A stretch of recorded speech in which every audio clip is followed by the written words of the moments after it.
Hello. Last week I did talk about traditions, and I promised that I would show you one of the traditions that I started after my separation and before my divorce.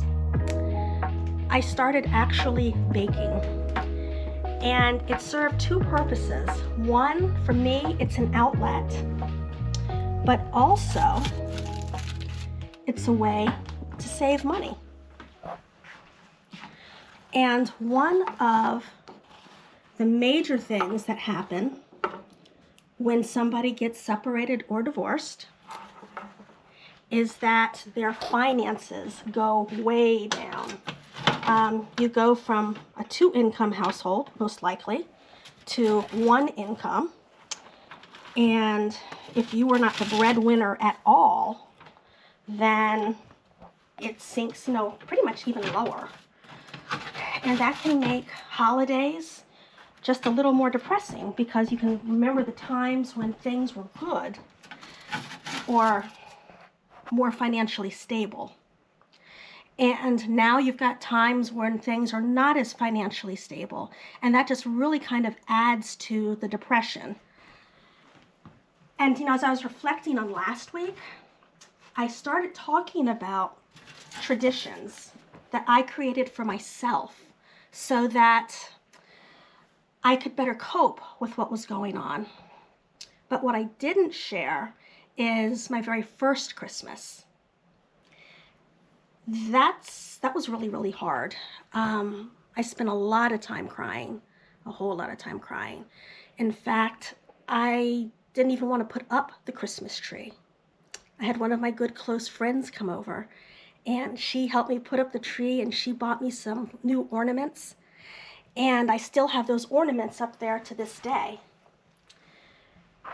And quite honestly, I think that was maybe an impetus for me to start looking for my own ornaments, things that I really enjoyed, things that I really liked.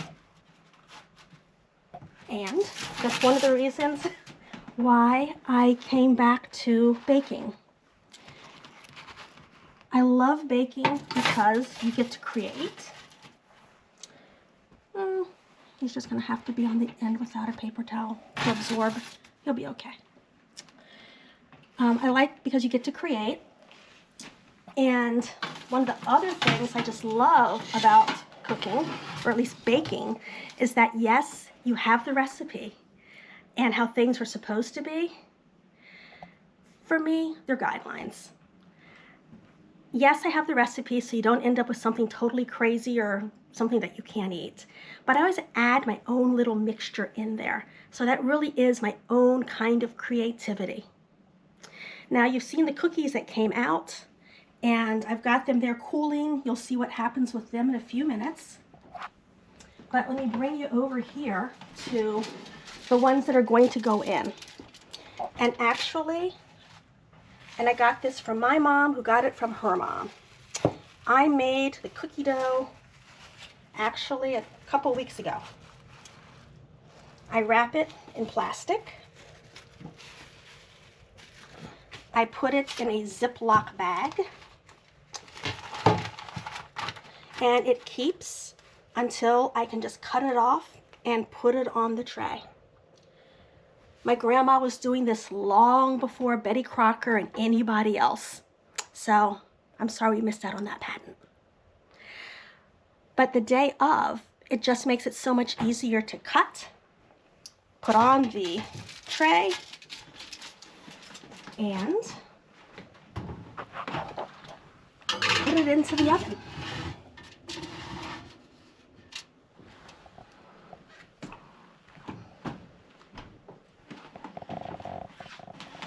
So I go back to asking you the question, what do you enjoy? What makes you feel most alive about the holidays? And it may not be anything right now if it was like me in the first year, and that's fine. That's where you do need a little help from your friends. And I mentioned them a couple weeks ago when we were talking about invitations and whatnot. Find that one friend that gets it, that one friend that will not judge you. for what you're feeling or what you're thinking. Because, once again, all feelings are valid. Every last one of them. Nobody goes through this process exactly the same. I mean, I know some people who, well, after the breakup, they were like, woohoo, woohoo, woohoo. But most of the people I know are kind of like, there's something missing. And when there's something missing, we do have a tendency to try to fill it. I mentioned cooking the cookies. And cooking the cookies is one thing, eating all the cookies is another thing. So be careful about that whole addiction thing. I can tell you all about it. It's just not a good road. Actually, let me rinse my fingers a little bit, and I can show you what I do with my cookies.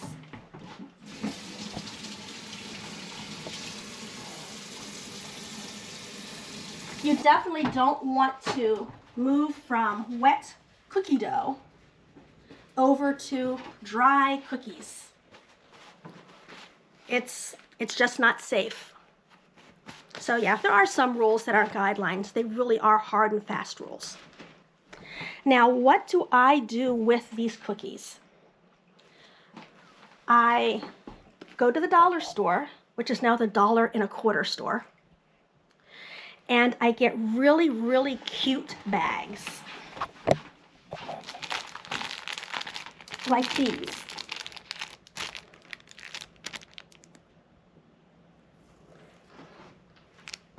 And I thought these were really cute too.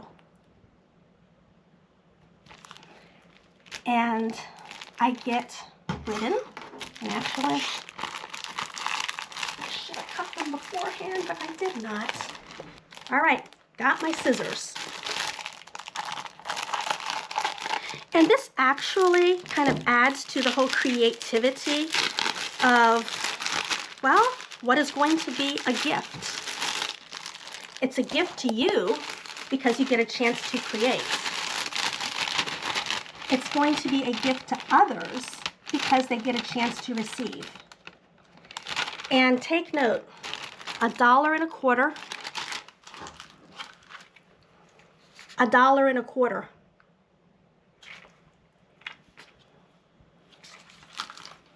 Cookies, I don't have a per cookie cost, but it's not that expensive. I mean, if you wanted to go ahead and buy the Pillsbury, that's probably a few bucks, but you get that huge yield of cookies. And what I do is, I'll move my little guys over here.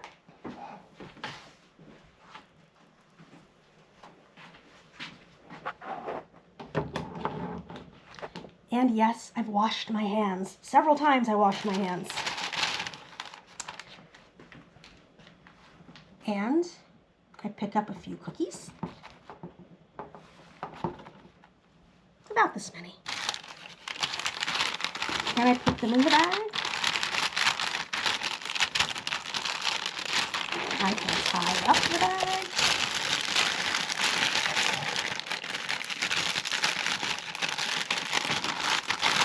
And if I want, I can even wrap a little ribbon about it, just to make it cute. This isn't going to break the bank. Now actually, we've had the little guys in there for a bit. Let's take a look to make sure they're still okay.